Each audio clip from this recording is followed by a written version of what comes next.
Quick warning for today's Jim's podcast episode. There's a few things that are discussed that people might not be comfortable with about biohazard removal and what comes with that. So if you're a bit squeamish, please take this as a warning and tune out. But if not, please continue to listen to the episode. I've seen some really wonderful ones where there's just feces just mounded up all over the place. Wow. I think my worst one was there was about 7 or 8 inches of feces in a whole bathroom. So welcome back to the Jim's podcast. And we've got Tony from Jim's Hazardous Material Noble Park who's come in today to talk about more of the hazardous materials side of the division, which I'm really keen to talk about in a minute. But first of all, Tony, how long have you been with Jim's for? Just on 4 years now, sir. And what were you doing prior? I did chemical waste treatment for about nearly 30 years. Wow, okay. And then how did you then come involved with Jim's? I was looking for a different direction to go to, and when I saw the hazmat, I thought, well, it's along the same path but a slightly different direction, and so it's your own business, so you get to take control of everything yourself, and I thought, you can actually do something a little different, but Yeah, and how have you been enjoying it?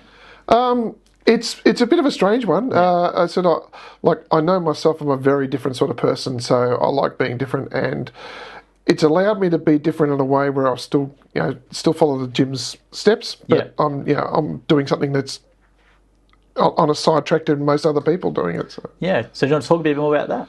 Well, when I first started with Jim's, they mentioned that we were looking at going into the biohazard area, and I thought, wow, this sounds interesting. So I stuck my hand up, and I thought, with some of the things that I've done, I don't think I'm offended by things like smells or whatever I see. So I thought it's something I could really have a crack at. Yeah, so biohazards. So what sort of stuff are you doing in your business that falls under that banner? A biohazard is such a diverse thing, but it usually contains anything to do with the body. So you have blood cleanups, you have sewage, vomit, sort of urine smells. I've dealt with animal feces. I've done hoarder cleans, food waste. Oddly enough, I've even cleaned out a tofu factory once. Tofu factory? Yes. Wow. So let's talk about this. This must be interesting to people who've got no idea about this sort of stuff. So how do these, who are the what types of jobs? Are these like crime scenes, or are they what are these? How are these coming into you? Crime scenes, yes, but it's also things like just a death, even just an unattended death, even suicides, anywhere where there's body fluids put down places, because most people will not, especially cleaning up after a loved one, they just can't handle it. So that's when they call us in to clean up. And I've been into places where the family have even refused to even walk into the house, like they open the door and say, go in and have a look and fix it up for us, I think a lot of people don't want to think about it, Tony, but that's a very common thing. It's a part of life, with people dying, unfortunately, maybe by themselves in a home, and they might have been a bit of a hoarder or something, and who do you call? Because I don't think people would think naturally Jim. So is that the type of customers that are calling you? And absolutely. It's such a strange range of how I do get calls. I've had one where the person's passed away, not in the house, but his whole family are interstate, and they wanted the whole property emptied out. Right. So he's just got a lot of stuff, and they just wanted it all out of the house. So it's just simple jobs like that, or there could be blood, or I've had houses where they've had 3 or 4 very large dogs around the house for years on end. And how common is this stuff? Because for me, it has to be quite common, but it's not something you hear about a lot. But I think people have to go through this a lot of the time with an older loved one or a family member or something like that. So it's more common than you realise, and sometimes it's you don't hear about it a lot, but when you get into the business, you find out there's a lot of it going around. Yeah. More prevalent in, say, the older people, where typically they want to stay at home. Yes. And they're either not that there's a physical problem or a mental problem, and they're not mobile as much, so they just accumulate stuff on the ground. So you end up with a very large cleanup just from someone just doesn't want to go outside the house. Yeah, they hoard stuff and they don't manage the house too well, and things get out of control. And then if you've got things like food waste on top of that, where you have packets of food sitting on the floor for weeks or months, going green and whatever flavour it comes up, it just it makes it a real challenge at times. Well, I've gone through this with my mother-in-law recently. She was like that, big hoarder and just independent and didn't want to go, and the process of actually getting the place done, like who do you go to? Yeah. Like it's just one of those things. So you guys can do the whole management of the whole thing. So if someone goes, right, I don't know, I can hear this, my mum needs some help or whatever it is, if you guys can do the whole thing if they just go through you. Absolutely. All right. Even if we need to do a clean-up afterwards, Yeah. we can always engage another franchisee to do the final clean-up afterwards. It's easy done, but we can manage the whole step from point A to point B right through. Well, I think that'd be very handy because we went through it and having to go to multiple people is just a pain. So having one person like yourself who can manage the whole thing and get everyone in and do it and actually have the place cleaned properly, I think something that's a no-brainer. Yeah, I've even heard jobs where I've enlisted the Jim's mowing guys because when you go to the house, you got 6 feet of grass in the front of the house. And, it's one of those things where you need us to get everything started, but there's other franchisees that will finish everything off. Yeah. And what types of other jobs are you doing? So there's obviously hoarder cleans, and if someone passes away, like you can sort out the whole thing, which I think is great to know and great for people to know. What else do you do? Well, within the biohazard, I've done things like sewage cleanups, so septic tank backflushes. Now let's talk about that because I don't know too much about that. So sewage cleanups, is it as bad as what it sounds? Sometimes worse. Worse, right. I've seen some really wonderful ones where there's just feces just mounded up all over the place. Wow. I think my worst one was there was about 7 or 8 inches of feces in a whole bathroom. Wow. And you'd open up the door, the front door of the house, and the flies were buzzing around the house. It was that horrendous. And I literally had to go in there with a shovel and clean up the floor in the room. Well, how do you even tackle that sort of thing? So you get a call from someone and this is what you've got to come into. Like, how do you tackle it? Like, what equipment do you use and how do you sort of go about doing it? It does really vary from job to job. So there is a degree of problem solving to it. There's rarely biohazard jobs that are the same. So trying to say to someone, this is how you do a biohazard job, doesn't work because every job has its, quirks to it. So sometimes, like I said, with that job, I had to go in there with a shovel. I've had to go in there and scrub floors. I've had to pick up syringes. So you've got to change how you pick up things because you need tongs and stuff because you don't want to get on the wrong end of a syringe. Yeah. So, and with the sewage stuff, is there anything else? Like you mentioned, the bathroom situation. Is that a common thing, or is it... One that full, no, but they're back flushing. I have seen a lot of that, especially what they call grey water, which is just the water coming back, which is it's not the best, but it still is water. But you still need to sanitise the room afterwards. So. Right. And how long does that thing sort of take? Like I know it's a massive job you're talking about, but I'm curious about that. So you got all that stuff to get rid of. Like how long does it take for you to get it back to like an inhabitable state, or? It depends on the level of contamination. Sure. So if it's just a grey water. Just a grey water incident where the water's just splashed back, it could take an hour and a half to clean a room down. Wow. You've basically got to get rid of all the water that's in there and then sanitise ceilings, walls, floors, fittings, everything. Yep. So it could be a hour and a half, 2 hours. Yep. That one where I had to shovel stuff up, that was about 6 hours to clean one room. Wow. So one bathroom. Because you not only had to get it all out of there, but then you had to make sure it was all clean. So you had to get into the grout, into all the corners, all those places where you just don't normally see, like especially behind the toilet, behind the sink.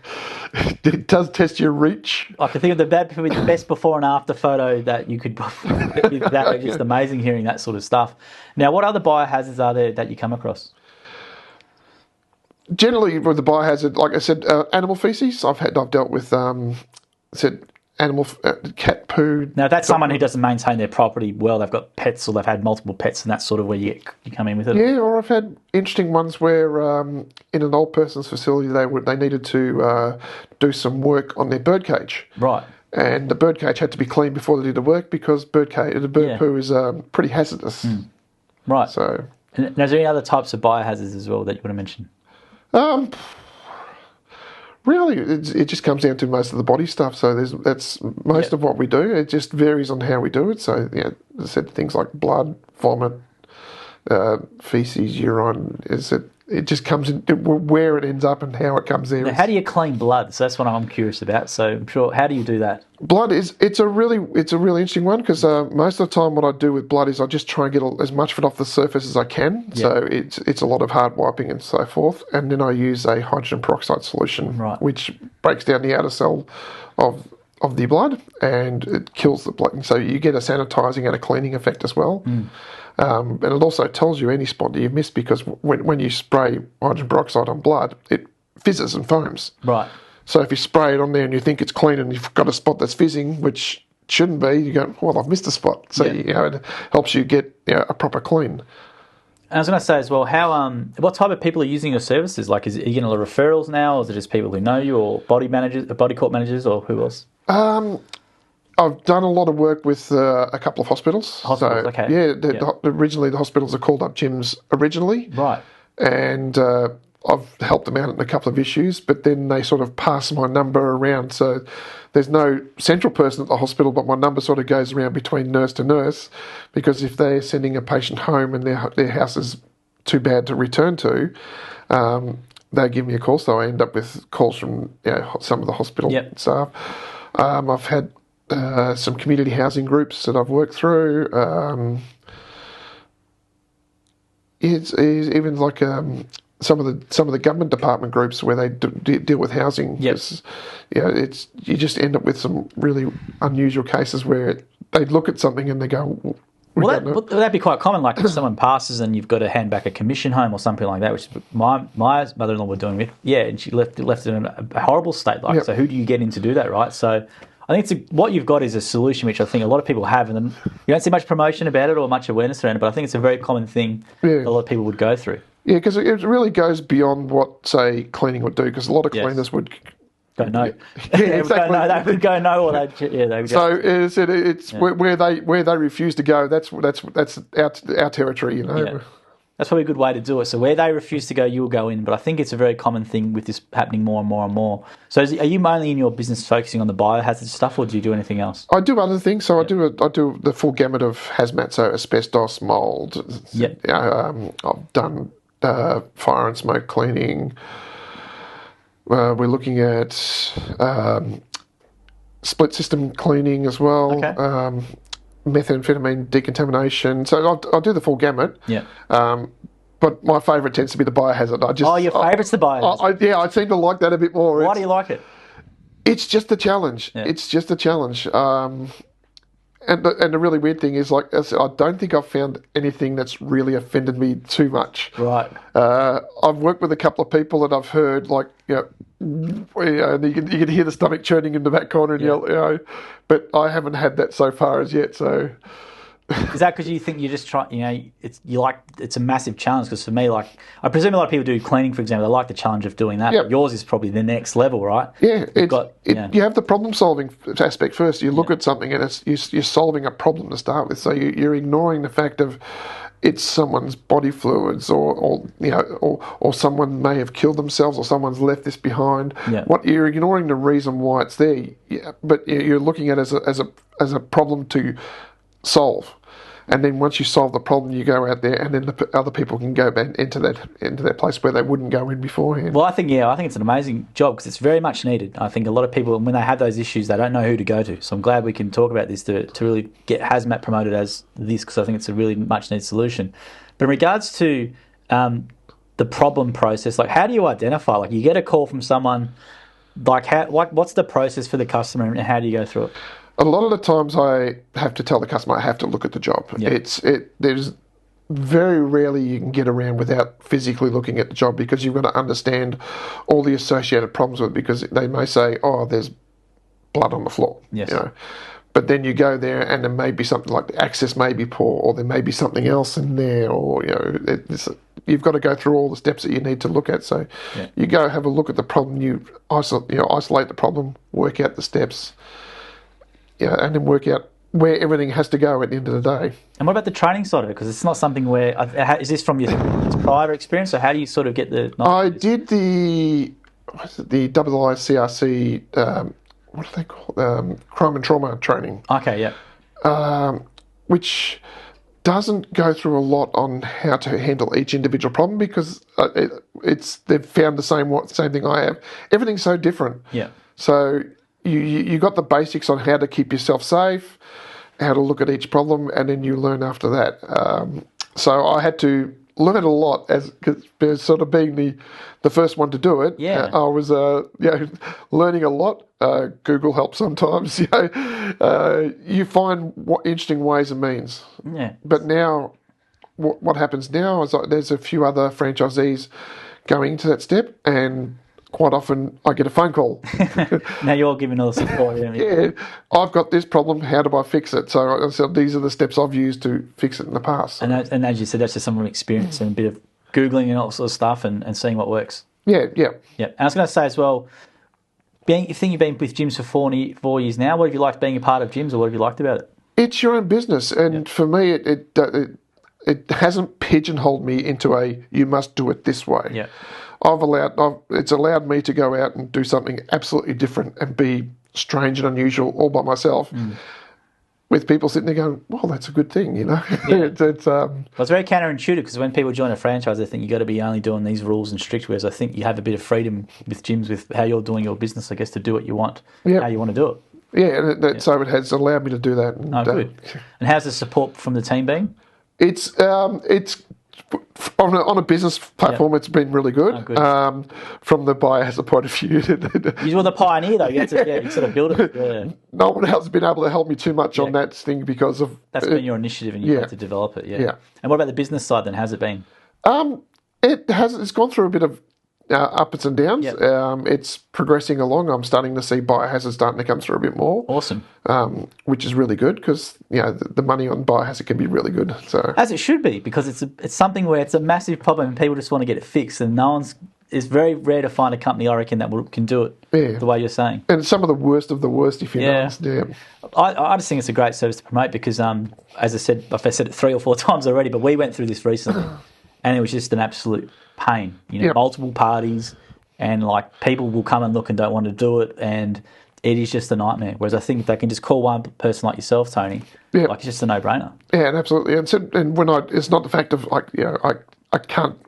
You don't get me coming in and I can't do it anymore because I walk in there and go, okay, I can fix this. There's ways and means I can do it. Well, people don't have to wonder if Tony's going to do the job or not, because you won't refuse anything from the sounds of it. So you don't have to wonder.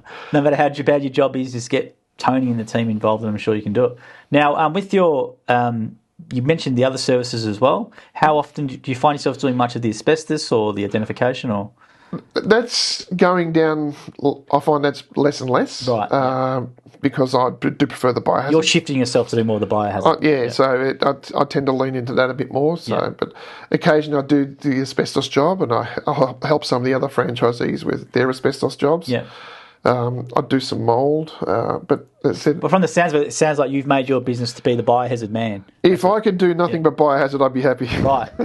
Yeah, and it sounds like you're getting referrals from your hospital and from the aged care facilities and things like that, because I think it's the one thing where it's who does this sort of thing, right? Yep. And I think you're the man who can do this thing. Yeah. Yeah. Now, is there anything else about the service I haven't asked you that you want to share? Is there any stories, or is there any ones that you've been proud of, or any situations? I just find for me it's the change that you provide in a situation. So you go into a house and the house is in really bad shape. Like when you go there, because of what we're doing, the house is in terrible shape. Yeah. And when you leave, people can return to it. So it's probably different from the other franchisees where when you do a clean, you may see a difference, whereas us, the difference is night and day. Absolutely. It goes from where people refuse to walk in, where people will walk in and go, we can return. Is there any ones you're proud of recently that you can think of? There's quite a few that I'm proud of. I said the suicide clean where I had to remove blood out of several areas. I said it was returned back to a safe condition. Just finished another one recently where it was just a hoarder clean where I just had to remove everything out of the house. Well, how common is hoarding? Because I think that's I've experienced with some of my relations. So how common is it in the community? It's common. Yeah. It just depends, because sometimes hoarding has different problems on its own. Like sometimes people just have a lot of stuff, so it's not dirty per se. It's just too much stuff, so you just got to go removing stuff. Yeah. But then there's times where people are just dirty, or there's other things, like I said, there's food waste or something in there, so you've got other problems you've got to deal with. So, and how do you tackle with the person around there still? Because do you do it a lot of time when the person's there still, or how do you? Sometimes we do. That can be tricky, especially with hoarders, because the reason why they've hoarded in the first place, they don't want to let go of things. So you're trying to take away things, and they're trying to hang on to things, so that can be very difficult. Yeah. How do you deal with that then? Because a lot of people might be thinking those American shows like the Hoarders and stuff where they see this. So is that literally similar stuff that I've had cases like that? Wow. And it's more often that the family have got me into their house. So it's not the owner but the family have got me a house, and they may have removed the person from the house for whatever means, and they've just told me, do it. Remove stuff. Right. And how do you tackle it when the person's there? I'm sure that can be tricky, because you find people that just want to hang on to things. They want to examine everything you're throwing away. There's a bit of diplomacy. You've got to. You must be a psychologist in a way, I guess, when you. Sometimes, I mean, and sometimes you have people say things, and you just think, it's. I think it's more of a psychological problem anyway, from what we see. But very much needed that solution. I'm sure it happens a lot. Now, is there any situation where you won't do, or you've come across that you said, no, I won't do that? It's only when it's unsafe. It's only when it's unsafe. Yeah. And more often than not, I'll find a way to try and make it safe. But if it's unsafe, just no can do. I've still got to look after myself at the end of the day. Absolutely. And what type of equipment do you use in your business? Oh, it varies. It's unusual. I said, use shovels, rubbish bags, skips. As I said, any sort of cleaning device that you get. It just varies on the job. Yeah. Sometimes the back of my van looks like a disaster area just because I carry so much different things. It's vacuum, steam cleaner. Yeah. And what about disposing of this stuff? Like, was there a special place you go to, or how does that work? It depends on the type of product what type of waste you're getting rid of. So things like blood and any other, like brain fluids or that sort of thing. They come under medical waste, so you have to treat them specifically. But things like feces and urine and things like that have come out the body and normally come out the body, they don't have the same sort of disposal. You've still got to, Yep. I get you. And what does the typical week look like for you? Like, how many sort of jobs do you do a week, or what does it look like? Usually 1 to 2 bigger jobs, where a bigger job might be a whole day or 2 days, and then just filling in smaller jobs, like an hour job here, an hour job there, around the rest of it. Right. So one bigger clean or one bigger job over 1 or 2 days, then a little bit around. Okay. Yeah, and sometimes a couple of bigger jobs. It just works like that. But then you have the jobs where you're an hour here, an hour there, and you try and. And do you enjoy the schedule you've got currently? Do you enjoy it? Yeah. Sometimes you wish you could get it a bit tighter, but with hazmat, we do cover a fair bit of territory, so we do put a few kilometres on ourselves. So sometimes the schedule can be a bit difficult, but yeah. And you're doing jobs all around Melbourne and Victoria. Yep. I've travelled in sort of unusual places, and What sort of places are you going to for this? Let's see. I've been down to Phillip Island. I've been to Geelong. Wow. I've done jobs in Warrnambool, Bonnie Doon. It's a big area. Yes. You just get unusual calls and you say, "Can you go out here?" And it's like, "Oh, I can do that." Yeah. Well, it seems like it wouldn't. Like, for me, as I said before, I keep saying it, but for me, it's great to know we got this solution with what you do, because I think as the population gets older and older and older, this is something which people need to have, and they don't know who to call. They have to call 5 different people, and 3 rock up don't want to do it, and they might charge you a premium, where you can just one person they can call, which is yourself and other franchisees, and you handle the whole thing. Yeah. Is that what people tell you in terms of the experience, or what feedback do you get from your customers? I get the feedback that they're happy with the job that's done. They're happy that they can return into the house. Yeah. They can go to the next step, if whatever the next step is. Yeah. I guess it's pretty valuable service what you do, because if they need to sell it, or if they need to be handed back to the Victorian housing or whatever it is, like, you actually can do that. Whereas I don't think many other businesses can do the full scale solution of what you do. Yeah. Yeah. And I think because of the knowledge you've got as well from your previous job, does that help you a lot in what you're doing, or not really? It helps, because sometimes with the chemicals you use, you always have a really unusual knowledge base on chemicals. Yeah. So I said I do get asked a lot of the times about different chemicals for different reasons. Yeah. So that does help me. Yeah. I think I told my kids once I haven't had a normal job for over 30 years. And you like that fact from them? You like it all? Yeah. It's something to say. Yeah. And what's the best part of being about with gyms? I find it's your own business. Yeah. You look after yourself. And I think you've got a really unique offering, what you're talking about now. Even though it's under hazmat, I think you're the hazardous material removal. I think what you're saying is just an absolute goldmine of a service because it's going to be so much needed in the future and now. Yeah, absolutely. Yeah. So what type of customers, as you said before, so nurses in hospitals, if they've got customers, or you mentioned aged care, which I think is a really good one. Aged care, some of the government departments. Government departments, this would be a great one for government departments because they need people they can trust.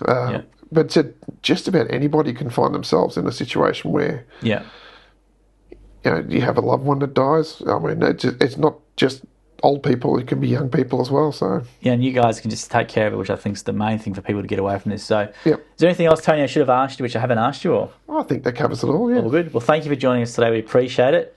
Really much needed service. I've said it a lot during this, but I know how hard this is because I've gone through it with my mum before, and I didn't know we did this.